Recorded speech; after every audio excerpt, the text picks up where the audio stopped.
wasn't supposed to be in that house. I told myself it was just another gig. 1 of 5 this week. Small catering contract, private estate, hush-hush money. Nothing new. But when I stepped through the side door of the Moretti mansion, I felt it. That heavy, suffocating air of power and secrets. I hadn't breathed that air in 4 years. I hadn't wanted to. Not since him. I didn't expect him to be up this early. I thought I could pour the coffee, set the trays, and slip back out before the staff noticed I didn't belong. Not really, but nothing ever goes as planned. The espresso machine hissed as I poured a single shot into that familiar white porcelain cup. His favorite. I knew it without even checking the label. I hated that I still remembered things like that. My hands were shaking, and I tried to keep my sleeve pulled low. I'd even double-layered the blouse just in case. But the fabric was slippery, and my luck? Always cursed. The sleeve slipped as I reached forward to set the cup down. Just for a second. But it was enough for Lorenzo Moretti to see. His voice came before I could even look up. Calm, low, dangerous, Bella, that name. No one else ever called me that like he did. Like it meant more. Like I still mattered. I forced a smile, but it cracked on the edges. "Good morning, Mr. Moretti," I said softly. I couldn't meet his eyes. "You're early," he replied, still watching. His tone didn't sound like small talk. It sounded like a warning. I was told to come set the coffee station. He nodded slowly, but I could feel his eyes burning into my skin, into that spot where the bruises had peeked out. I could feel the change in the room. Like the oxygen shifted? "Sit down," he said, not asking. Telling. I panicked. "Oh, I really should—" "Bella, sit down," that voice. Still quiet, but enough to make the walls stop breathing. I sat. Slowly. My fingers knotted in my lap as I stared at the floor. He circled behind his desk, but I could feel his attention never left me. I felt stripped, like he could see everything I was trying to bury. "What happened to your wrist?" My stomach flipped. "Nothing," I said too quickly. "Just clumsy, that's all. I hit the cabinet door yesterday. Really stupid of me." He didn't say anything. He just stared, and then, "Show me," I froze. "No, it's nothing. I really—" "Bella." His voice was low, calm, and final. "Let me see." I felt my breath stutter.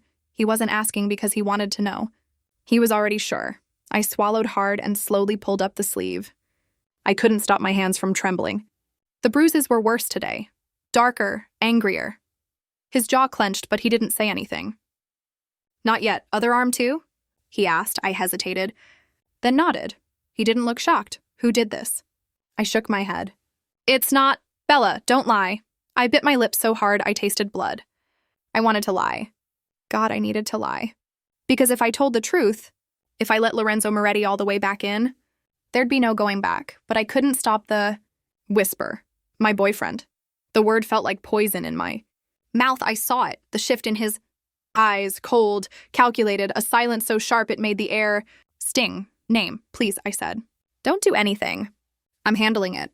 "You call this handling it?" he asked, gesturing lightly to my wrists. His voice never rose. He didn't need to shout. That quiet rage? It was worse. I looked away. "He's not always like that. He's just stressed. Things got a little out of hand last week." He said nothing. And that scared me more than if he'd screamed. "Bella," he said after a long pause, "I need you to understand something." I looked at him then. Really looked. "You are in my house now. That means you are under my protection. No one touches what's mine. Not even an inch. Do you understand me?" I couldn't speak. I just nodded because my throat was too tight to form words. "Good," he said. And that was it. He turned back to his papers like the conversation was over. But it wasn't. Because I saw it in his eyes. Something had been set in motion. And nothing, not me, not my pleas, not even the law, would stop Lorenzo Moretti from doing what came next. I should have been scared. But the terrifying part? I wasn't. That night I couldn't sleep. Every creak in my apartment sounded like footsteps. Every car engine outside my window made my heart slam into my ribs like it was trying to run. I kept checking my phone, even though there were no new messages. He hadn't texted. He hadn't called. He hadn't shown up. That alone terrified me. He was always watching. Always punishing silence. When I didn't answer, he'd wait until I felt safe, and then he'd knock. Or worse, he wouldn't. He'd use his own key. Like he owned the place. Like he owned me. But tonight? Nothing. And that felt like standing in the center of a storm and realizing it had suddenly gone quiet. I sat on the edge of my couch, still in my catering clothes. Still too scared to change. Still feeling the weight of his eyes on me. Not my boyfriend's. Lorenzo's. I hadn't seen him in 4 years. I'd walked away thinking I was strong enough. That love didn't matter when the man you loved made other men bleed for disrespect. But today, when he looked at my bruises and said I was under his protection, I felt something crack open inside me, something dangerous hope. That kind of hope doesn't belong to women like me, women who get shoved into doors and told it's their fault. Women who lie to the mirror and call it love. And yet, all night long, that voice played in my head on repeat. No one touches what's mine. I kept waiting for him to call. Or text, or knock. But Lorenzo Moretti didn't work like that. He never said things twice. He just made sure they never needed to be said again. At 1:42 a.m., I finally fell asleep on the couch. At 1:47 a.m., my phone buzzed. A text. Unknown number. You won't have to worry about him again. Sleep. You're safe. Li blinked at the screen. My mouth went dry. I read it again and again, and then I dropped the phone because my hands wouldn't stop shaking. What did he mean? You won't have to worry about him again? I stared at the screen until it dimmed and locked. A part of me didn't want to know. But the rest of me wanted to believe it. Lorenzo hadn't called to ask permission. He didn't need to. He'd decided, somewhere between the first bruise and the second lie, that I was his responsibility again. And God help me, that part didn't scare me. What scared me was how relieved I felt. I fell asleep again sometime after 2 a.m. The phone still clutched to my chest, and this time, I slept all the way through the night for the first time in months. When I woke up the next morning, something felt wrong, but not in the way it usually did. Not in the chest-tightening, stomach-knotting way I was used to. The silence in the room wasn't heavy. It was still, calm, like the air itself had exhaled. I blinked up at the ceiling, unsure what time it was. The sky outside was already pale, light spilling between the crooked blinds of my living room window. My neck ached from sleeping on the couch again, but I didn't care. I'd slept, really slept. No nightmares. No sounds jerking me awake. No shadow outside the window, just stillness. And then I remembered the text. I sat up so fast my vision went blurry. My phone was still in my hand, the screen dark but warm against my skin. I unlocked it, half expecting the message to be gone, but it was still there. Unknown. Number. You won't have to worry about him again. Sleep. You're safe. Li read it 4 times. Each time, a little more of the numbness cracked, and the same question burned harder. What did he do? Before I could stop myself, I opened the news app. It was a habit now, checking for crime reports, police alerts, anything that might explain a new bruise or why he came home angry. But this morning, the headline slapped me in the face. Breaking, NYPD investigating early morning assault in East Harlem, victim hospitalized, no suspects identified. I froze. I didn't have to read the rest. I knew the address. I knew that building, because I'd cried on that floor 3 nights ago, and now it was cordoned off with yellow tape. My phone buzzed again. My heart jumped. Mrs. Morales, the woman in 2B. She'd been my neighbor for over a year. Mija, did you hear what happened last night? Police were everywhere. Ambulance came around 2 a.m. They say some guy got jumped real bad outside your building. I think it was your man. Are you okay? My fingers hovered over the keyboard. I didn't know what to say. I didn't know how to lie anymore. So I didn't answer. I just stared at the screen, trying to process what it meant. Jumped real bad. Lorenzo hadn't said it. He didn't need to, but I knew. He'd sent a message. Not with words and with silence. With bruised knuckles and the kind of retribution you don't call the cops for, and the man who used to terrify me. He was the one in the hospital, not me. My hand was trembling again, but not with fear. With something else. Something that felt too dangerous to name. I got up and went to the bathroom, turning on the light. My face looked pale and tired. But there was something different in my eyes. For the first time in months, I didn't see fear staring back at me. I pulled up my sleeves. The bruises were still there, ugly, fading, but loud. I traced them with my fingertips. Not as a warning anymore, but a reminder. He hurt me. And now he knows he can't do it again. And somehow, the man I walked away from 4 years ago had made that true. I picked up my phone again, my thumb hovering over the last message. I didn't know what to say. Thank you felt too small. I'm scared felt like a lie. So I typed something else. How bad was it? The typing dots appeared after a few seconds. Then his reply came in, not nearly bad enough. But he got the message. You're safe now. Focus on healing. I'll handle the rest. Eli stared at the screen, heart thundering in my chest. 4 years apart. 4 years of silence. And one bruised wrist had brought him back into my life like he'd never left. I wasn't sure if that was a blessing or a curse, but I knew one thing for sure, Lorenzo. Moretti didn't make threats. He made sure people remembered. I went to work the next day like nothing had happened. That's how you survive. You keep your head down, smile when you're supposed to, and pretend like your whole world didn't shift while you were asleep. But everything had changed.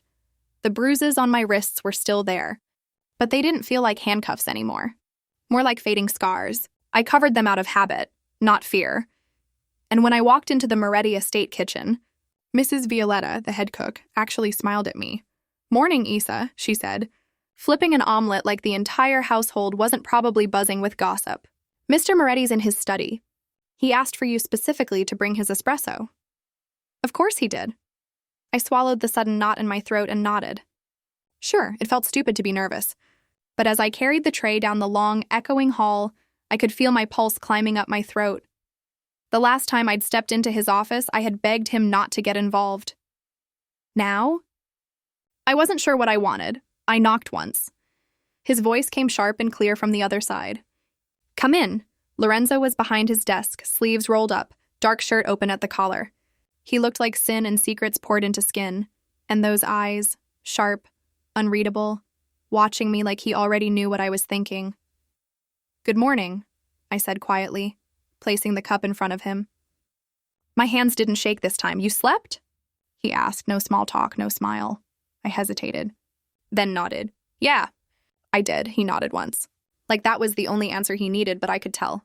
Something was off. His jaw was tight, his fingers tapping against the desk like a slow metronome. Controlled tension. "I heard about the hospital," I said softly. His gaze flicked up, unreadable. "I didn't ask for that," I added quickly. "I didn't want—" "I know," he cut in, voice low. "That's why it wasn't worse. I didn't know what to say to that." He leaned back in his chair, steepling his fingers. "But we have a new problem." My stomach dipped. "What kind of problem?" He studied me for a moment, then reached into a drawer and pulled out a slim manila folder. Slid it across the desk. I didn't touch it. "He talked," Lorenzo said. "To the cops.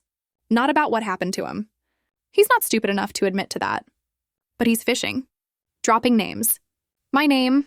My throat went dry. I don't understand. He's playing a different game now. "He wants leverage," Lorenzo said. "He's telling them he has information on my businesses. That he's seen things. That he can give them enough to hurt me if they dig deep enough." "But he's lying," I whispered. "Isn't he?" "He's desperate," Lorenzo replied. "And desperate men either run or set fires on their way down." He looked at me then, not like a stranger. Not like a woman he used to love. He looked at me like a battlefield.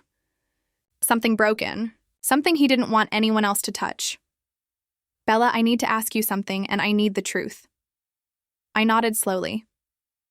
"Did you ever tell him anything about me? About my past? What I used to do?" The air went razor thin. "No," I said. "Never. I mean, he knew of you.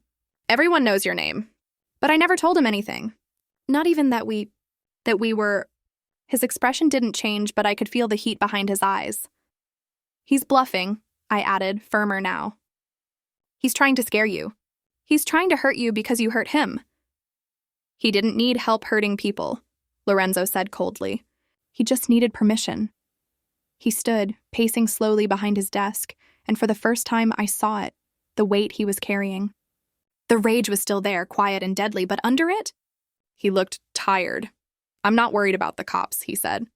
"I've survived worse than Derek Mitchell whispering to detectives. But if he keeps talking, if he gives them enough for them to knock on doors, that puts people I care about at risk." He stopped and looked at me. Me. He meant me.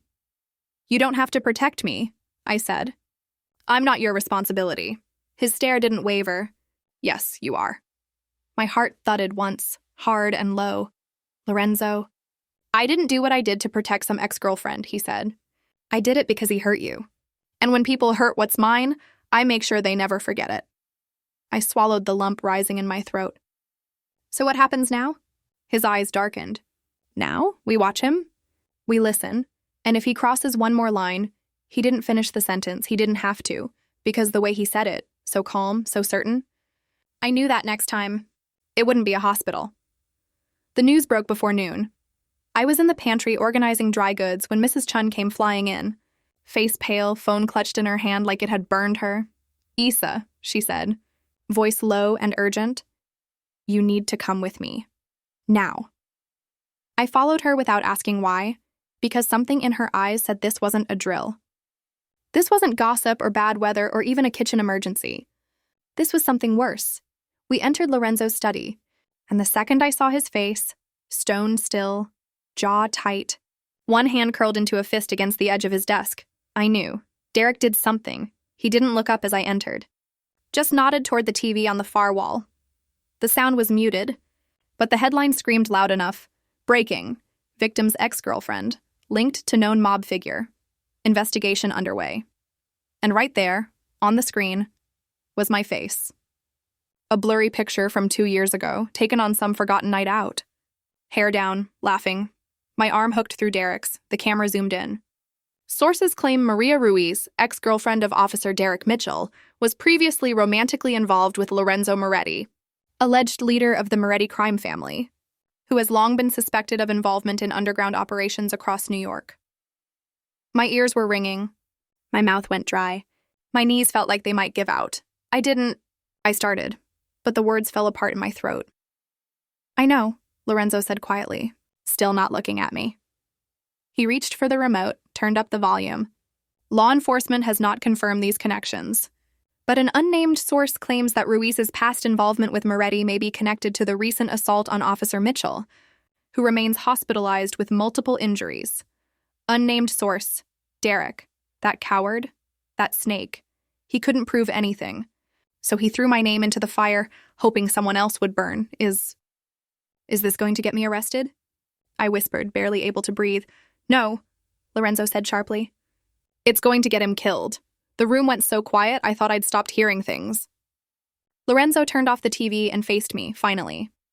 He didn't look furious. He looked dangerous. More dangerous than I'd ever seen him. And that terrified me more than any headline. "Do I need to leave town?" I asked, my voice trembling. "Do I need to hide?" "No," he said again, stepping closer. "You're not going anywhere. But let him dig," he said, eyes boring into mine.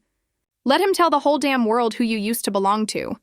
I flinched. Lorenzo caught that instantly. His tone shifted just a bit softer. "I didn't mean it like that."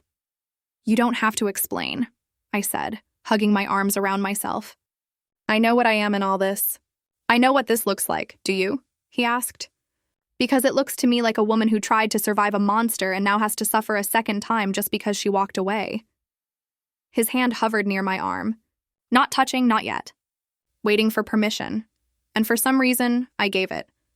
I didn't pull back when he placed his hand gently on my shoulder. "I told you I'd protect you," he said. "I meant from everything. Not just him, but the press. The cops, what if they—" He cut me off. "They'll think what I tell them to think. And what's that?" He looked at me then. Really looked. And his answer hit harder than any threat. "That you're mine." My heart stopped. "You're going to claim me," I whispered. "Publicly? Yes," he said simply. "If that's what keeps you safe." I stared at him, stunned. "Do you know what that means? For me, for my sister? My job? My name is tied to a man who what? he challenged. Built a life from nothing? Protected what was his? Made monsters disappear when no one else would? He stepped closer, his voice lowering. I've done bad things, Bella. I've made enemies. But I've never used my name to hurt people who didn't deserve it. He did. I blinked back the flood building behind my eyes. I don't want to be part of your world again, I said. I'm not that girl anymore. Then don't be, he said. Be whoever you want to be. But if your name's going to be dragged through hell, then it'll be with me standing beside you, not behind. I didn't know what to say. I just stood there, drowning in a mix of fear and relief, rage, and trust. Okay, I whispered. But if we do this, it has to be on my terms. Not because you think I'm weak. Not because you feel guilty. Not guilt, Lorenzo said. It's not guilt. It's something else. What? His eyes locked onto mine. And for a moment, I saw a flicker of the man I fell in love with years ago. Before everything went to hell, I don't know yet, he admitted. But when I figure it out, you'll be the first to know. And just like that, he turned toward his desk, picked up his phone, and made one call. I want a statement drafted, he said. Public, direct, no sugarcoating. They dragged her name through the dirt. Now I'm going to remind them who they're dealing with. He looked at me once more as he said the final words. Tell the press. She's under my protection. The story broke by sundown. Not just in whispers. Not in backdoor gossip or dim-lit whispers in cigar lounges. Every outlet had it. Lorenzo Moretti breaks. Silence. Maria Ruiz is under my protection. That was the exact headline. I stared at it on my phone in disbelief.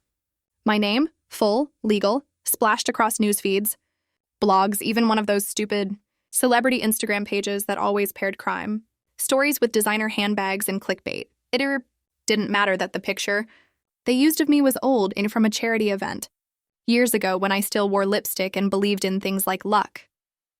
What mattered was that it was me, standing next to him. The most dangerous man in New York City had just drawn a line in the sand for the world to see, and I was standing behind it. I sat on the edge of my bed in the apartment I shared with Rosa, staring at the screen, wondering what the hell I'd just agreed to. Rosa burst through the door 10 seconds later, hair wet, towel draped over one shoulder. Tell me this isn't real, she said, phone in hand. Please tell me that headline isn't real. I opened my mouth, closed it, then nodded. Her eyes went wide. Isa, what the actual hell? I didn't ask him to, I said quickly. I didn't want this. He found out Derek tried to drag my name into it. That I was being painted as some side piece who helped him cover up. Jesus Christ, she muttered, pacing now. You said you were done with him. You promised. I was. I am. Doesn't look like it. That's not fair. She stopped and looked at me, arms folded, hurt and fear etched into her face. Maybe not, she said. But it's true. He just claimed you like you're some property, Isa, on the news. What happens next? People show up at our door? Cops? Reporters? Worse, I had no answer. Just silence, but Rosa wasn't done. You said you were getting better. You were finally sleeping again. Now? You're tied to a mafia boss like you're some... I stood suddenly, louder than I meant to. I am getting better. Because he made it so I could finally walk outside without wondering if Derek was watching. Because he did what the police, the courts, the restraining orders wouldn't do. Rosa stared at me. Quiet now. I didn't ask him to protect me, I said. But he did. And now I can breathe. Her voice was softer this time. At what cost, Isa? I didn't answer. Because I didn't know. At 10:06 p.m., I got another text. Lorenzo, I have people outside your building. Quiet, discreet. But if Derek tries anything, it'll be over before it starts. Also, tomorrow the NYPD will call you for a statement. You're not required to respond. Don't answer anything until you talk to me first. Don't worry. I'm handling it. Sleep. I stared at it, the same way I used to stare at the ceiling after Derek slammed the door and left me crying, like I didn't know what came next. But at least I could pretend I was okay. But this wasn't pretending. This was control. Power. A shield. And for the first time, I wasn't on the floor. I wasn't begging. I was protected, even if the cost terrified me. At 7:40 the next morning, Lorenzo sat in the back of a black Mercedes parked 2 blocks from the courthouse. Tony was in the passenger seat, scanning through his phone. They're doubling down, Tony said. Mitchell's feeding stories to every blog dumb enough to believe them. Trying to paint it like you silenced him to protect Maria, says he's a whistleblower. Calls her your former associate, like she's complicit. Lorenzo sipped his espresso like it didn't bother him. But his jaw twitched once. That was enough. And the precinct? He asked, washing their hands. His uncle's not returning calls. IA's closing in. Kowalski flipped 2 nights ago. Told the feds about the cash pickups, the bribes, everything. Tony turned. But they're going to knock on your door eventually. You know that, right? They can knock, Lorenzo said coldly. They won't come in. Tony hesitated. If you want to pull her out, now's the time. I can have her on a flight tonight. A place in Spain, Brazil, somewhere no one knows her name. Lorenzo turned his head slowly. She's not running. She might have to. She won't. The silence between them was sharp. Lorenzo looked back out the tinted window, watching reporters file into the courthouse lobby across the street. She's not some pawn, he said. She's someone who got dragged into this because of me. Because I didn't finish the job 4 years ago. Tony said nothing, but he thought it. Everyone had. That Lorenzo let her go, that he should have kept her, protected her, married her. He hadn't, and now Derek Mitchell had bruised what belonged to him. But this time, he wasn't letting her carry the fallout alone. That evening, I opened the door and nearly stopped breathing. He was standing there, Derek, leaning on my doorframe like he hadn't just made me the center of a media storm. Like he hadn't whispered lies to detectives. Like he hadn't pinned bruises onto my body and called them love. You, I said, my voice flat and cold, are out of your mind. His face was still swollen, one cheek dark purple, a gash over his left eyebrow healing badly. The hospital hadn't fixed everything. Not even close. But what hit me hardest was the smile on his face. It wasn't the kind you give someone you miss. It was the kind of smile people wear when they've already decided what they're going to do to you. Can we talk? He asked, voice calm, almost gentle. Just for a second. No. Come on, Issa. Don't be like that. He said my name like it still belonged to him. Like I still belong to him. I'm not doing this, I said, gripping the edge of the door. You need to leave. I saw the news. His tone changed. Clipped now. So what, huh? You go crying to the old boss? Let him flex for you like he used to? Let him mark you as his? My throat tightened. That what you're into now? Mafia sugar daddies who fight your battles? You need to leave, I repeated, but he didn't move. He stepped closer. I tried to shut the door. He caught it with his hand, shoving his weight against it.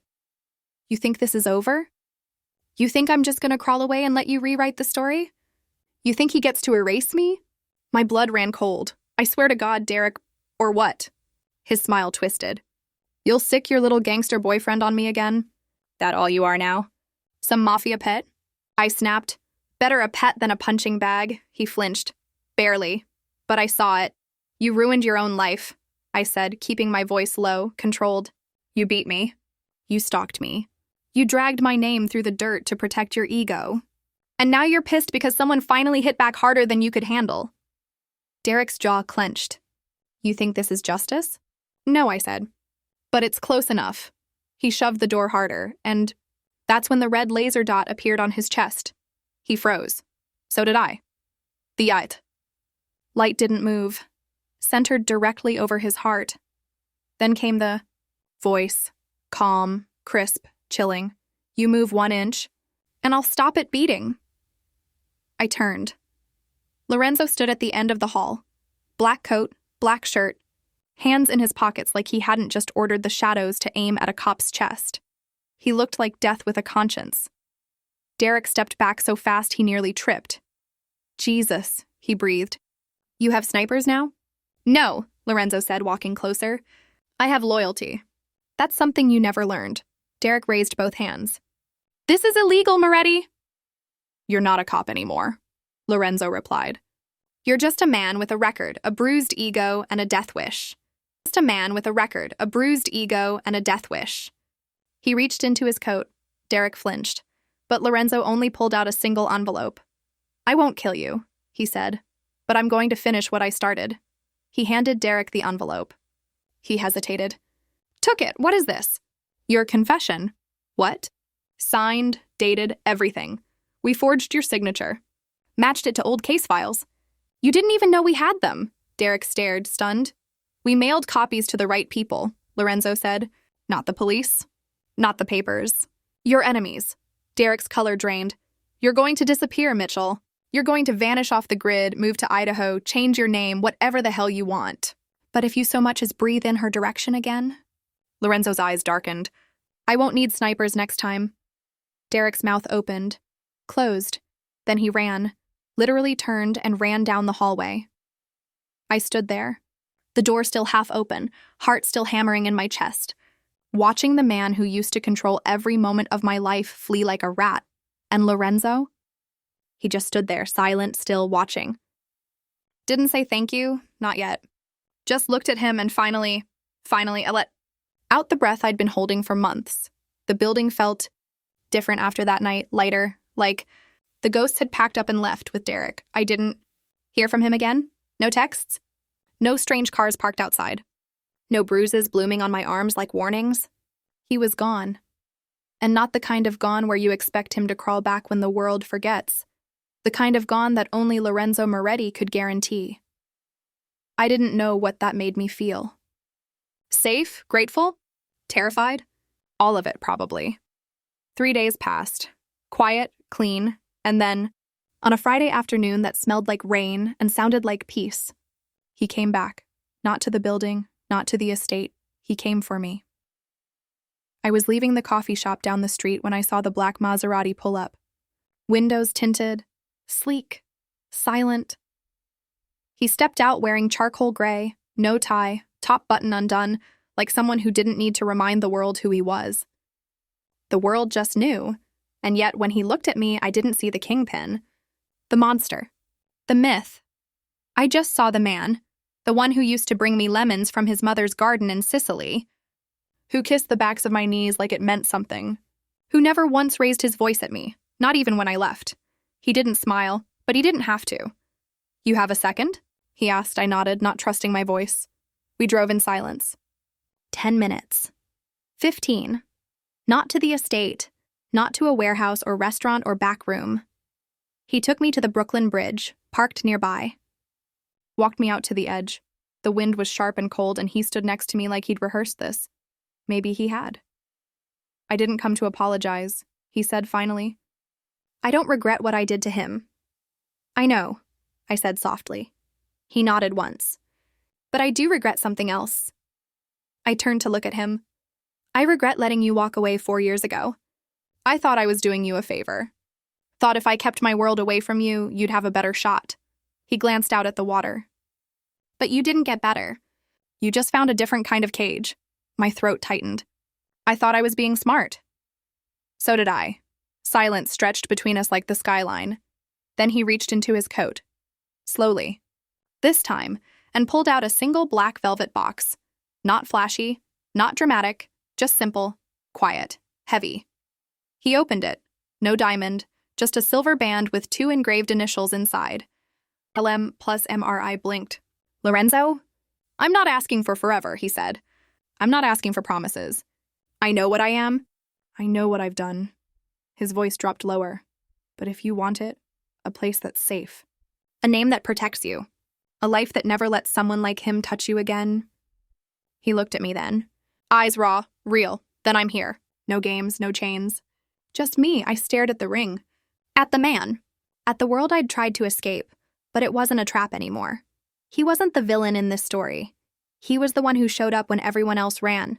And for the first time in years, I didn't feel broken. I felt seen, wanted, whole. I closed the box gently, looked him in the eyes and whispered, okay. He didn't smile, but his fingers brushed mine, slow and certain, and for the first time in a long, long time. I wasn't afraid anymore.